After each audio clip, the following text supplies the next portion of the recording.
The day began with the sky a bruised purple, a warning we foolishly ignored. We were on a sea trip when the storm hit, turning the water into a churning gray beast. In the chaos, as the boat pitched violently, my brother shoved me hard against the railing. I lost my balance, and in the split second before I went over, he ripped the life jacket from my grasp. After the rescue teams pulled the rest of my family from the water, my mother's first complaint echoed across the deck of the rescue vessel. "Where's Leo? Where in the world did he go now?" she asked, her voice laced with irritation rather than concern. My father just sneered, a familiar expression of contempt twisting his lips. "Don't worry about him. He has a life jacket on. He won't die." My sister Clara wrapped her arms around my brother, Mark, pulling him into a protective hug. "Mark is so sweet and simple-minded," she cooed. "When will Leo ever give us the peace of mind that you do?" From the safety of the dock, they shouted for me to show myself, to stop hiding and come out immediately. But I couldn't. I was already dead, or so I thought, sinking to the lightless bottom of the sea. I was lost to the crushing darkness below. The boat had gone down, and my parents, sister, and brother bobbed on the surface, their life jackets keeping them afloat as they waited for help. They clung to one another, a tight family unit. It wasn't until they were hauled ashore and the rescuers did a head count that the discrepancy became obvious. One of the rescuers frowned, his brow furrowed in confusion. "Aren't you all one family? How could you not notice your own son was missing?" My mother, clearly unhappy with the line of questioning, pursed her lips. "Leo is always like that, always hiding somewhere to get attention. We'd go to the amusement park, get all the way home, and only then realize he was still there. Why can't he ever just speak up for himself?" But she was misremembering. That time it was entirely because she had forgotten me. I had told her I was going to the bathroom and asked them to wait for just a minute. When I came out, all I saw were the taillights of our car as it pulled away, leaving me behind. I had screamed for my mom, my voice raw and desperate, until it was hoarse and my nose started to bleed. But the car never even slowed down. It was in that moment, abandoned in a crowded parking lot, that the truth settled in my bones. I was dispensable to them. In our house, my voice was a sound they had learned to ignore. Back on the dock, my sister added her cold commentary. "He's such an ungrateful brat. He doesn't even bother to check in with us." My brother, Mark, nestled comfortably in her arms and whispered softly, encouraging her not to be upset. Clara gently stroked his hair. "Mark is always so understanding, so pure and sensible," she murmured. "When will Leo ever be anything like you?" My brother let out a sigh, a calculated performance of being wronged. "Maybe brother just doesn't want to see me," he said, his voice soft. "He's never really liked me, but he shouldn't be so stubborn. Doesn't he know how worried we are about him?" Hearing this, my father first offered a comforting word to Mark, then spun around and bellowed into the wind. "Leo, where the heck are you? Your brother is worried sick about you. Get out here right now!" They doted on Mark, a stark and painful contrast to how they treated me. The truth was, both Mark and I were adopted. Their biological son had drowned years ago, an event that left them hollowed out with grief. My sister had cried for a brother day and night.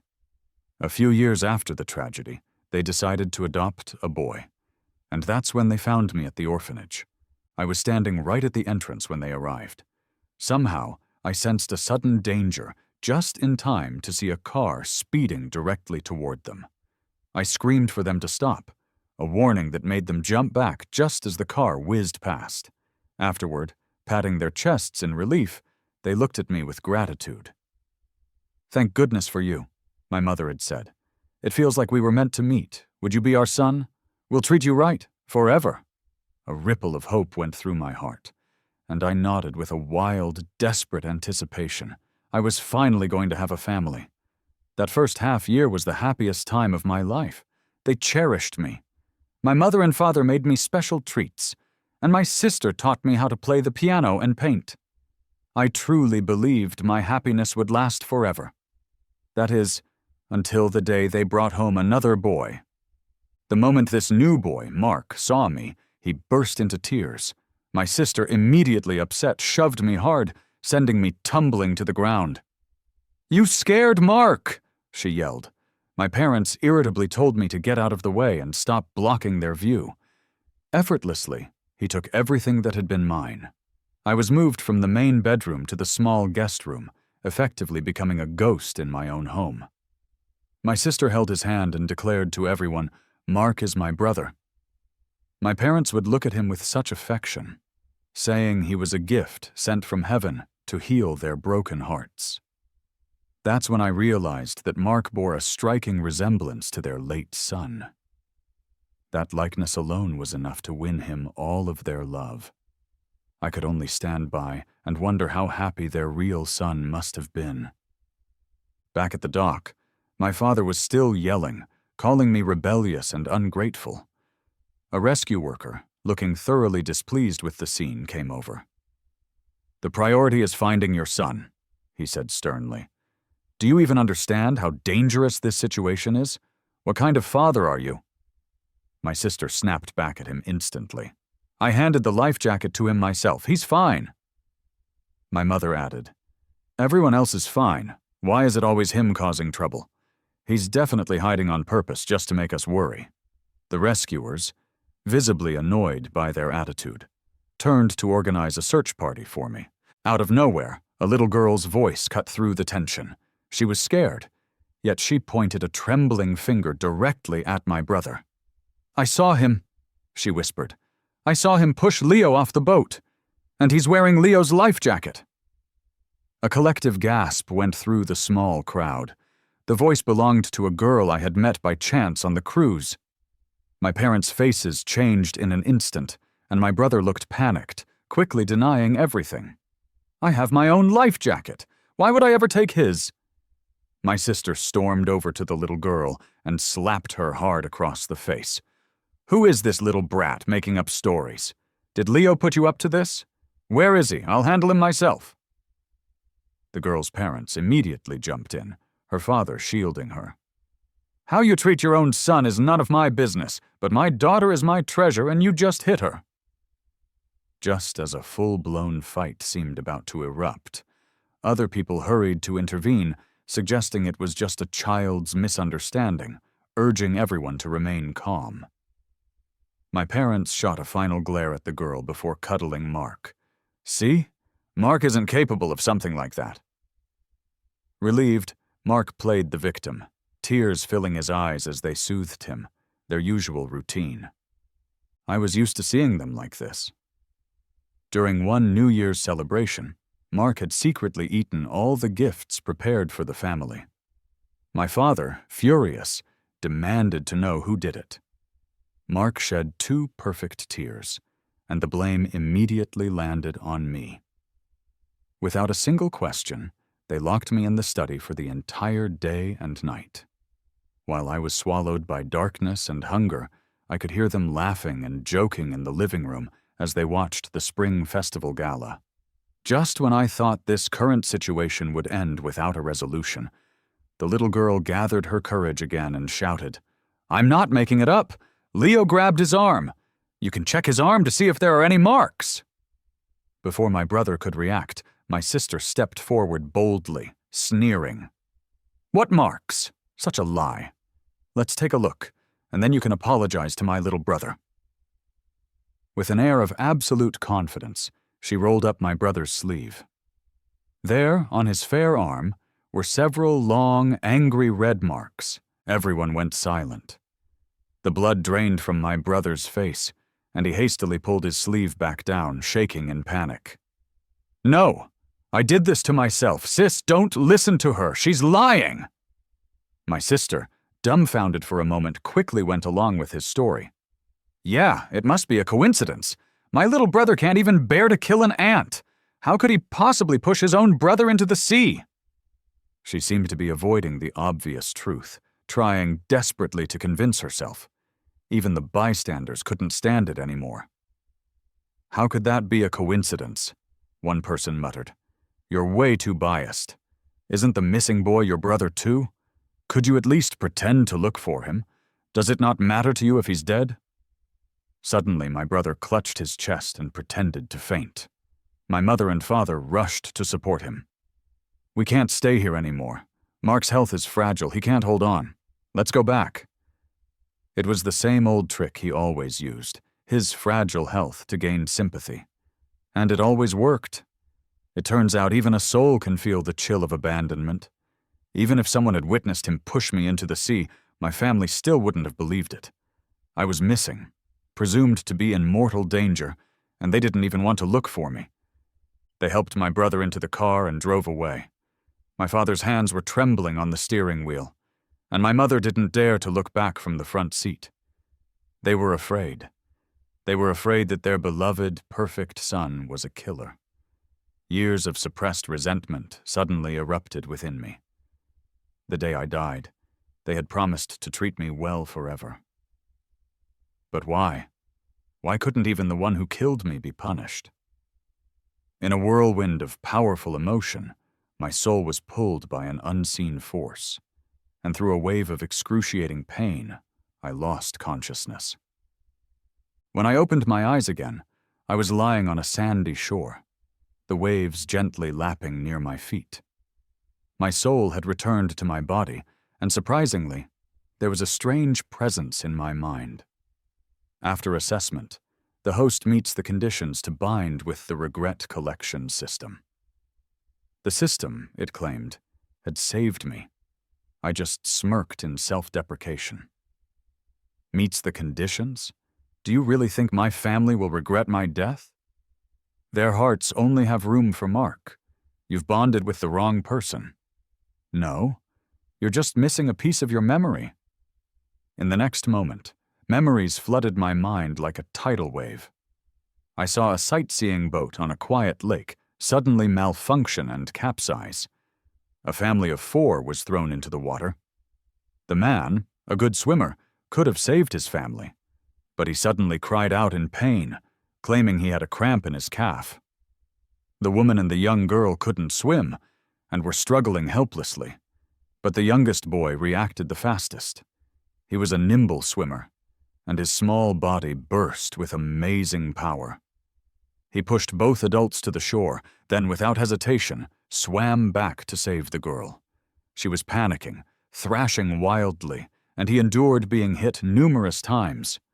Exhausted, he was at his limit, but some inner force sustained him, and he pushed her to shore with all his might before he finally submerged, carried away by the current. The people on the shore, his parents and sister, screamed in agony. "Baby, don't leave us! Please come back!" The boy was swept into a channel and saved by someone fishing by the river. He had hit his head and lost his memory. With half his face bloodied, the kind person took him for facial reconstruction surgery and then sent him to a welfare home, giving him the name Joshua. During my time in the welfare center, they had all called me Joshua. I had long envied the idea that if my parents' real son were still alive, he would be the most adored and happiest person on earth.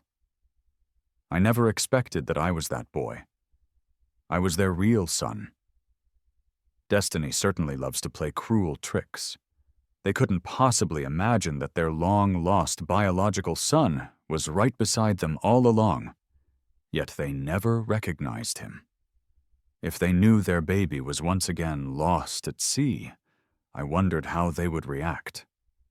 With the system's help, I could see my father still driving, the car unusually silent. My sister Clara suddenly spoke up. "I remember now. One of the life jackets had a faulty belt. I think I gave that one to Leo." Her voice was strained. "I'll call the manufacturer now to check on that batch of life jackets. If his life jacket was intact, it proves that little girl was lying. I need to clear my little brother's name." My mother nodded in agreement. Mark, with his eyes closed, suddenly shivered, He was scared. I coldly watched his trembling eyelashes. I will make sure the guilty pay. I turned off the view, brushing the sand off my clothes. But just as I stood up, a wave of dizziness hit me, and I blacked out. Before losing consciousness, I heard the system's voice again. You will have a family. I dreamt of things from my early childhood. On my 3rd birthday, my parents gave me a beautiful jade pendant. My mother held it gently and said, "This pendant is shaped just like the birthmark on your back. Doesn't it look like a butterfly wing? Like you have little wings of your own." My sister proudly put it around my neck, her hands on her hips, beaming. It was my idea. There are 2 pendants, and I'll wear the other one. Together they form a complete butterfly. No one can ever separate my little brother and me. The dream fast-forwarded a few years. I stumbled across a butterfly wing-shaped pendant in my sister's room. Curious, I picked it up to take a closer look when she suddenly appeared, her voice cold and laced with anger. "Who said you could touch my things?" I jumped, startled. She snatched the pendant and pressed it against her chest, ordering me to leave. I opened my eyes. It was just a dream. A woman named Maria had found me on the beach. Noticing my condition and saying she felt a strange sense of familiarity with me, she took me in. Her home was a huge, standalone seaside villa. Pulling back the curtains in my room revealed a stunning view of the ocean. Maria enrolled me in the best high school in town. "We don't raise bums here," she said with a haughty but kind air. "I want to see you make something of yourself." After surviving a near-death experience, I believed more than ever in the power of knowledge. The stronger I became, the less I would fear any storm. My dedication to my studies shocked my teachers, and they began to give me more focused attention. It was a fierce struggle for my future. While I was buried in my studies, my brother was nervously contacting people, trying to destroy the evidence of that faulty batch of life vests. But I had already directed the system to secure the records. Meanwhile, I asked the system to help me find the kind man who saved me while he was fishing all those years ago. First to thank him, and second, to gather the final piece of evidence. Everything would soon come to light. Half a month later, I had personally thanked the kind-hearted man and anonymously sent the documents detailing how I'd been saved and taken to the orphanage to my aunt. My parents had instructed my aunt to search for me over the years, but as time passed, they grew desperate, slowly accepting the likelihood that their biological son was dead. The day my aunt came knocking, they were having dinner. Because Mark loved soybeans, the table was filled with soy-glazed beans, braised beef shank with soy, and a pot of soybean pig's foot soup. I'm allergic to soybeans, so for years I could only nibble on stir-fried greens at dinner, growing pale and thin, even fainting from low blood sugar during school physicals. Their favoritism was always so blatant. My mother suddenly complained, "Leo hasn't been home for half a month. When did he become so audacious?" My sister cheerfully placed a piece of beef on my brother's plate. "He'd better never come back. Aren't we doing just fine as a family of 4? My brother sighed melodramatically. "Yeah, maybe he never wanted to be part of our family." My father snorted. "Eat! Stop bringing up that jinx, it's a bad omen." Just as they set the conversation aside, my aunt stormed in, waving some documents. "He's alive! He's alive! Our baby is alive!" Bowls and chopsticks clattered to the floor as my parents and sister stared at her in disbelief before their faces broke into expressions of overwhelming joy. Their hands shook as they tore open the envelope. "Oh, sis, don't deceive us," my father said, his voice thick with emotion. "We've searched for the baby for over a decade. Heaven is finally smiling upon us." Tears welled in my mother's eyes. My aunt dabbed at her own tears. It has to be true. I've checked. The police confirmed these documents. Our baby had a lucky escape, was rescued, and sent to the orphanage closest to us. But he lost his memory, and they changed his name to Joshua. Even if it took this long to find out, at least he's alive. Let's go to the orphanage right now and find out where Joshua is. Suddenly, my mother froze as she stared at the papers. Joshua? She whispered. Still wrapped up in her emotions, my aunt didn't notice. I remember Leo was adopted from that same orphanage. Too bad we missed finding the baby back then, she mused, before realization hit her like a ton of bricks as she saw the family's stunned silence. Their faces had turned deathly pale, their eyes blank, lips quivering. My mother looked up, her face more distraught than if she had been crying for days. Leo's name at the orphanage was Joshua. My aunt was so shocked she collapsed onto a nearby couch, speechless. The room fell into a dreadful, heavy silence.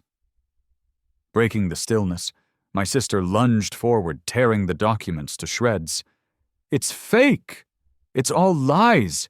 Leo can't be my real brother. He doesn't even look like him. If anything, it should have been Mark.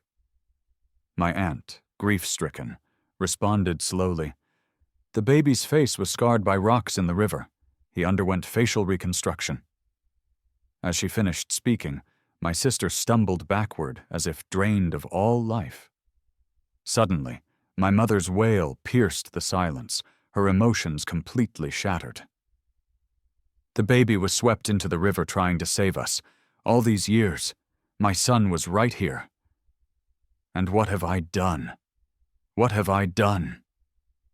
She crawled on the floor, desperately picking up the shredded papers, trying to piece the name Joshua back together through her tears. My dad's eyes reddened as he lunged at my brother, shaking him violently. Where is Leo? Where is our son? Where did you take him? Terrified, Mark turned as pale as a sheet.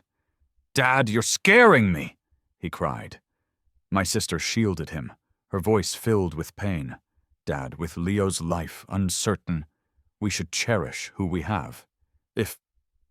If the baby really is gone, then Mark is all we have. Mark is pure of heart. He hasn't done anything wrong.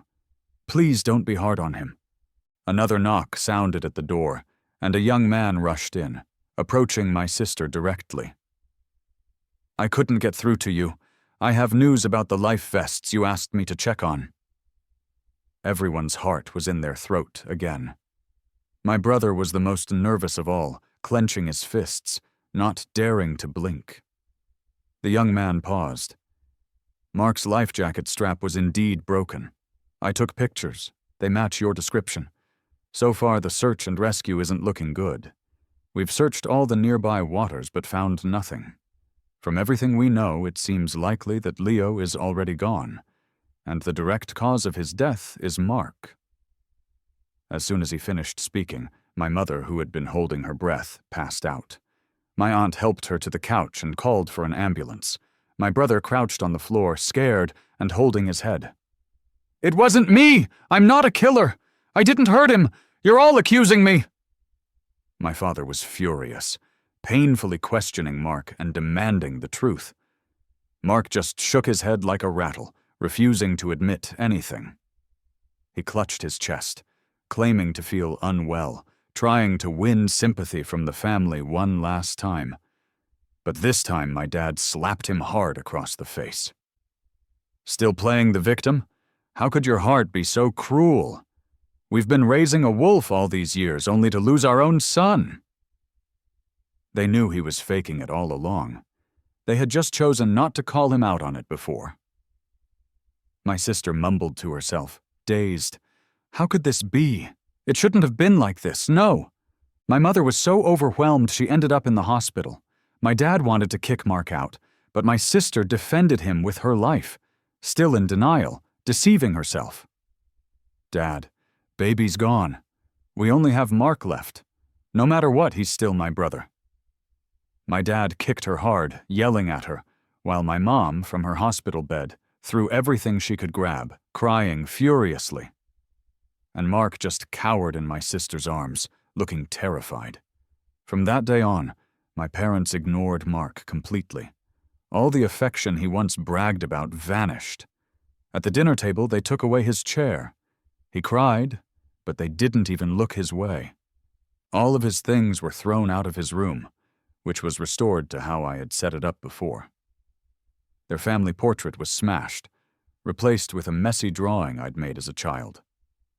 My parents refused him any money, so my sister dropped out of school to work and earn his tuition and living expenses. Mark seemed to be the last thing she could hold on to, unable to face the truth, numbing herself with endless work. And even without our parents' affection, Mark spent the money my sister gave him recklessly. But how could he matter to me now? I had no plans to reunite with them. It wasn't the right time. I studied like a man possessed, from 5 in the morning until 11 at night. I crammed every second with hard work, soaking up knowledge like a sponge. One New Year's Eve, I was solving tough math problems by lamplight in my room when a small firework lit up the window. A handsome face appeared with it. It was Chloe, smiling and holding a handful of fireworks. "Leo, come play with me for an hour, and I'll help you with a winter break math problem." My eyes lit up. Deal! Chloe was Maria's only child, a graduate student at a top university and a total overachiever. Whenever she was home for the holidays, she would patiently tutor me. Her teaching methods and way of thinking were invaluable. A year later, I was accepted into one of the top 5 universities in the country.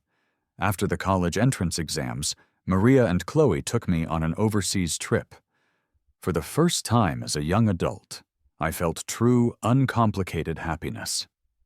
After the trip, I packed for college in the capital, majoring in design.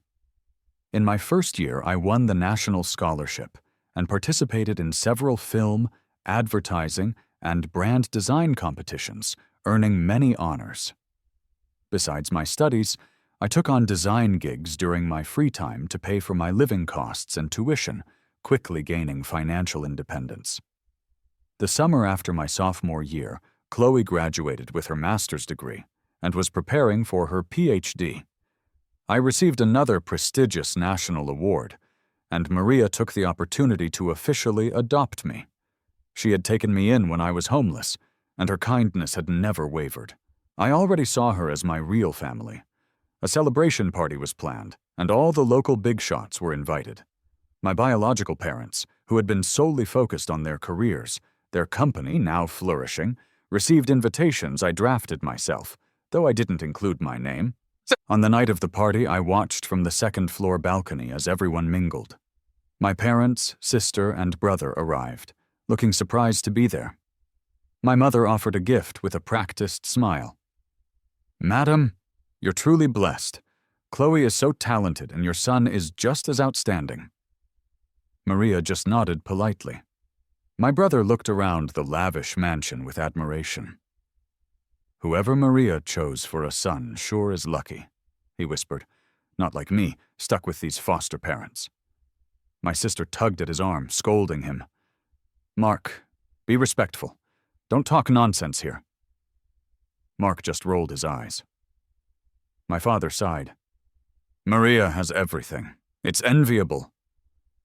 My mother's eyes grew dim at his words, both of them clearly remembering their missing son. 15 minutes into the party, Maria brought me on stage, holding my hand and smiling as she introduced me to the crowd. Guests praised me. Such a handsome and graceful young man. And the young master is attending a top-notch art school, just as outstanding as the young lady. The party was filled with joy and smiles. Well, except for them. My parents were staring at me in utter disbelief. My mother even fell into my father's arms, unable to stand on her own. My sister and brother were glaring at me as if trying to bore a hole through me with their eyes. My mother's voice suddenly pierced through the air. "Baby, you're my baby. You're not dead. You're alive, and you're here to find me, aren't you, my precious son?" My father didn't say a word, but he looked at me with deep, complicated emotions written all over his face. My mother broke free from my father's hold and tried to rush onto the stage to embrace me, terrified of losing me again. I frowned, and security staff immediately blocked her way. "Sorry, you've mistaken me for someone else," I said, keeping my distance. "I'm Maria's son, not yours," my mother retorted tearfully. "Impossible! You blame me for not treating you well all these years. I'm sorry. I would give my life for you. Please don't deny your own mom." Maria's face was ice cold. "If you continue to disrupt this party," she said coolly, "don't blame me for having you kicked out." My sister quickly pulled my mother back. "Mom, he's not him. Baby's long gone. You have to accept it." I chuckled coldly, mouthing off about accepting reality while not daring to meet my eyes. Mark jumped in. "Yeah, how could Leo become so handsome? The young master is from a prestigious school. Leo couldn't—" He glanced at me, his face full of jealousy. Over the years, having lost our parents' affection, he had given up on studying, ending up at a junior college. Despite running a business, our parents didn't give him or my sister a penny. He couldn't even afford a decent piece of jewelry with the money my sister earned from her odd jobs. She had dropped out of school early, and years of hard work had worn her down. The Leo they once belittled and mocked was now in the spotlight as a wealthy young master. Could they accept that? No. So they stubbornly denied it, pulling my mother back with force. My sister continued in her self-deception. "There are so many people who look alike in this world. How can you declare it's him without any evidence?" As this drama passed, the party moved on. This school year, I had created many award-winning designs, and Maria had arranged an exhibition at the party for me. I stood confidently on stage, introducing my work, filled with confidence as I saw everyone's genuine admiration. At last, I paused before unveiling the final piece. The white cloth was lifted to reveal a pair of exquisite jade pendants. The lights shone on the smooth, pure white jade, presenting two pendants shaped like a butterfly ready to take flight. I smiled and began my introduction. "This is my proudest work, a pair of butterfly jade pendants. If two people wear them, they can never be separated." I glanced down at my sister below the stage. She stared intensely at the pendants, her eyes welling with tears. Her hand trembled as it went to the pendant on her own neck, clearly recalling what she had once declared with such pride and certainty. She had once said that as long as the butterfly pendant was there, no one could ever separate us. My mother shrieked in anguish again, gripping my sister's arm. "Do you hear that? Do you hear it? It's him! Who else would know about the butterfly pendants?" My sister let her hold onto her, clutching the pendant on her neck, her jaw clenched tight. Finally, her gaze met mine. It was complex, but familiar, like the way she used to look at me when we were children. I picked up my design jade pendant with pride. "This is made of top-grade Hettian mutton fat jade, and it's priceless. Today I will personally put one of these pendants on my sister. From now on, no one can tear us apart." My sister's eyes flew open wide. The next moment, Chloe gracefully walked onto the stage, bowing to me with a smile. I placed the pendant around her neck. She then stood and put the other pendant on me. Together, they formed a perfect butterfly. My sister looked at us dazedly, her expression like that of a child who had just lost all their toys. After a moment, her face twisted into something worse than crying, and she turned silently, leaving the party without a word, even as Mark called after her. The person she had cherished for years, she didn't look back, heading straight out the door. Mark shot me a resentful look before following her. After the party, my parents begged to see me. They were well-dressed, but they looked as humble as beggars. Maria had no sympathy for them. "You raised Leo for over a decade without treasuring him. He wasn't happy for a single day. You missed your chance. You don't deserve to be parents. Do I need to put it more bluntly? If you truly love him, let him go." My parents collapsed at the door. My mother was too drained to cry, her eyes swollen and sore. "This is karma," she said to my dad. "Karma for not cherishing Leo. We let the chance slip away, and he's so deeply hurt now. It's all our fault." She slapped her own cheek repeatedly until my dad sorrowfully pulled her into his arms. I closed the window upstairs, tuning them out. Inside, Chloe was examining my new designs thoughtfully.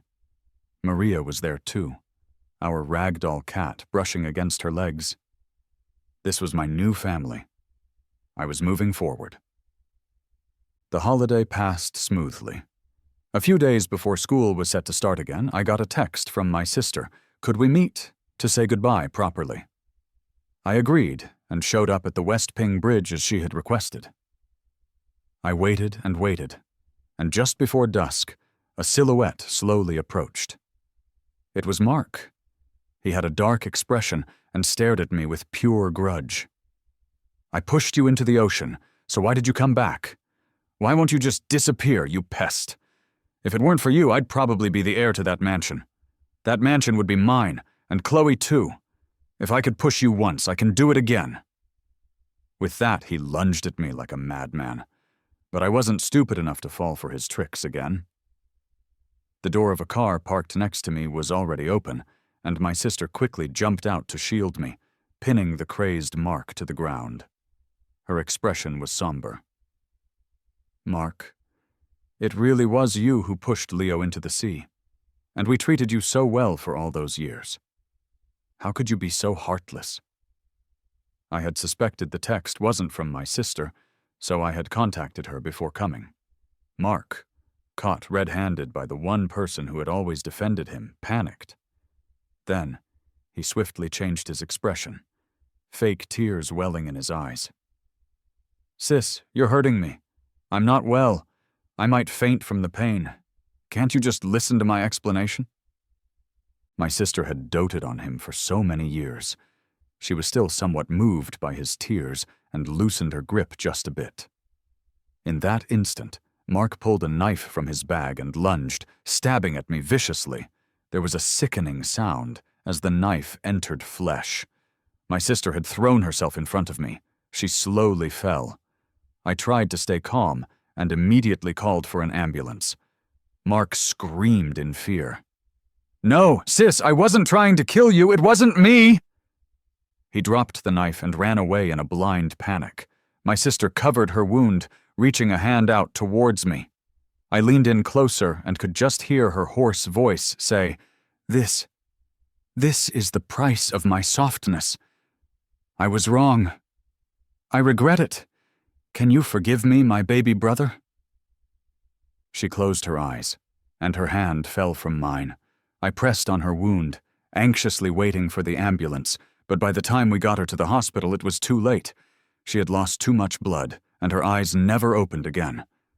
The police soon captured Mark, and he was sentenced to life in prison for 2 counts of attempted murder. He struggled and screamed as they took him away. When my mother and father returned, I was already in a daze. Their hair seemed to have turned white overnight, their faces lined with new, deep wrinkles. Standing by my sister's body, tears ran down their cheeks, their backs hunched over in grief. Maria and Chloe rushed over, concerned about how I was doing. I left the hospital with them. As we walked down the long hallway, I heard my mother and father suddenly call out, "Baby!" I didn't look back. Maria and Chloe held my hands, and we kept moving forward. I don't go by that name anymore. After my sister's cremation, my parents sent all their assets to Maria's house, including the company and the family estate. They didn't keep a single dime for themselves.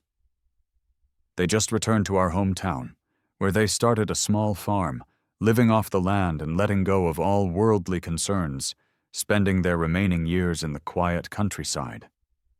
Once the system had collected enough points of remorse, it left my body. And with that, everything from the past was finally over. My future is now clear and promising.